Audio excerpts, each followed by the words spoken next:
கிறிஸ்துவுக்குள் மிகவும் பிரியமானவர்களே, கர்த்தராகிய இயேசு கிறிஸ்து நாமத்தினாலே உங்களை வாழ்த்துகிறேன்.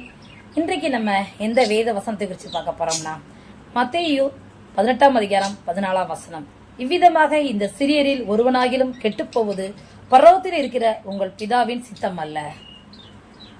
ஆம் பிரியமானவர்களே, ஒருவர் கூட கெட்டுப்போவது ஆண்டவருக்கு சித்தமே கிடையாது.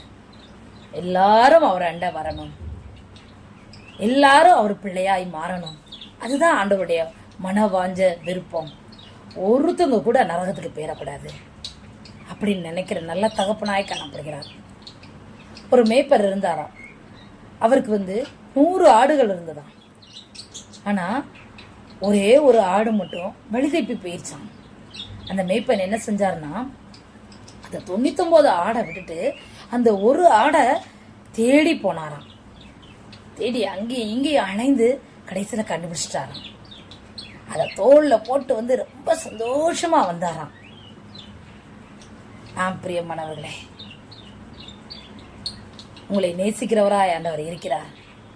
எப்படி அந்த மேய்ப்பன் இந்த ஒரு ஆட்டை பார்த்து அவ்வளோ சந்தோஷம் அடைஞ்சானோ, மனம் திரும்பி ஆண்டவரிடத்தில் வருகிற ஒவ்வொரு பிள்ளை நிமித்தம் ஆண்டவர் மிகுந்த சந்தோஷம் அடைகிறவராய் காணப்படுகிறார். வலிய பிள்ளையே, ஆண்டவரிடத்துல மனம் திரும்பு. மனம் போன போக்குல நீ போகாத. இன்னைக்கு அது உனக்கு சந்தோஷமா இருக்கும், ஜாலியா இருக்கும்.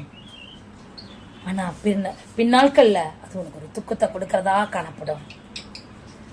உனக்காக உங்க அம்மா அப்பா ஜெபம் பண்ணிக்கிட்டு இருக்காங்களே, நீ அதை மறந்து போற. திரும்பு. இந்த நாள்ல ஆண்டவர் உன்னோடு பேசுகிறார். வாலிய பிள்ளைங்களே, கர்த்தரிடத்தில் திரும்புங்கள். இந்த உலகத்தின் பின்னாடி ஓடி போகாதீங்க. எல்லாம் மாயை, எல்லாம் மாயை. அது கொஞ்ச நேரத்து சந்தோஷம், அது பின்னாடியே ஓடாதீங்க. தேவனை பிடித்துக் கொள்ளுங்க.